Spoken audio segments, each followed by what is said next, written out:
सभी को राम राम। आज दशहरा है तो आपको दशहरे की हार्दिक हार्दिक शुभकामनाएं। मैं ऋषिका आज आप लोग सामने एक कहानी लेकर आई हूँ। कहानी का नाम है दशहरा की कहानी। यह कहानी हमें सिखाती है कि हमेशा बुराई पर अच्छाई की जीत होती है। आज दशहरे की छुट्टी थी। माता पिता और छोटे भाई ऋषभ के साथ दशहरा के मेले में जाने वाले थे। सुबह से ही ऋचा और ऋषभ मेला जाने के लिए बहुत उत्साहित थे। ऋचा यह तो जानती थी कि दशहरा भगवान राम की रावण पर जीत का उत्सव है, पर वह इस त्योहार के बारे में और जानना चाहती थी। इसलिए ऋचा ने पापा से पूछा, पापा हम दशहरा क्यों मनाते हैं? पापा मुस्कुराते हुए बोले, मुझे खुशी है ऋचा कि तुमने यह सवाल पूछा। हर त्योहार के पीछे कोई कहानी या संदेश जरूर होता है। कोई भी त्योहार मानने से पहले हमें उससे जुड़ी जानकारियाँ पता होनी चाहिए। चलो आज मैं तुम्हें दोनों को दशहरा की कहानी सुनाता हूँ। कई साल पहले की बात है। भारत में अयोध्या नाम का एक शहर था जिसके राजा थे दशरथ। राजा दशरथ के 4 पुत्र थे, राम, लक्ष्मण, भरत और शत्रुघ्न। चारों भाइयों में राम सबसे बड़े थे। राम एक आज्ञाकारी पुत्र थे। अपने पिता के वचन का मान रखने के लिए वह अपनी पत्नी सीता और छोटे भाई लक्ष्मण के साथ 14 वर्ष के लिए वनवास चले गए थे। वन में कई तरह की कठिनाइयों का सामना करते हुए वे अपना जीवन बिता रहे थे।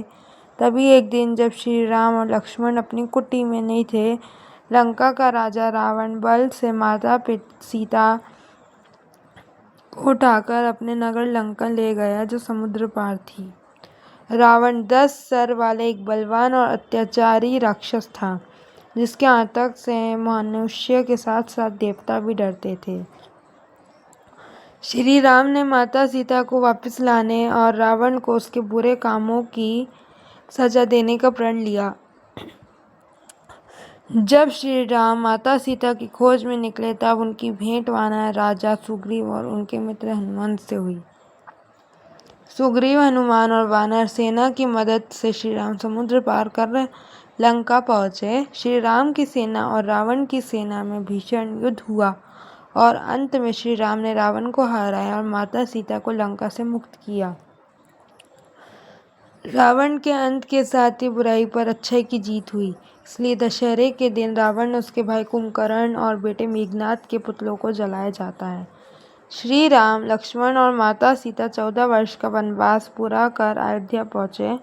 अयोध्या वासियों ने बड़े खुशी से उनका स्वागत किया और पूरे नगर में दिए जलाए। इस दिन को हम दिवाली के रूप में मानते हैं। दशहरा की कहानी सुनकर ऋचा और ऋषभ बहुत खुश हुए और बोले, हम भी भगवान राम की तरह हमेशा सच्चाई और अच्छाई की राह पर चलेंगे। शाम को पूरा परिवार मेले देखने पहुंचा। मेले की रौनक देखने लायक थी। तरह तरह के झूले, खिलौने और स्वादिष्ट खाने की चीज़ें सबका मन लुभा रही थी। पर मेले की जो चीज़ सबका ध्यान खींच रही थी वो थे रावण, मेघनाद और कुंभकर्ण की 3 विशाल पुतले।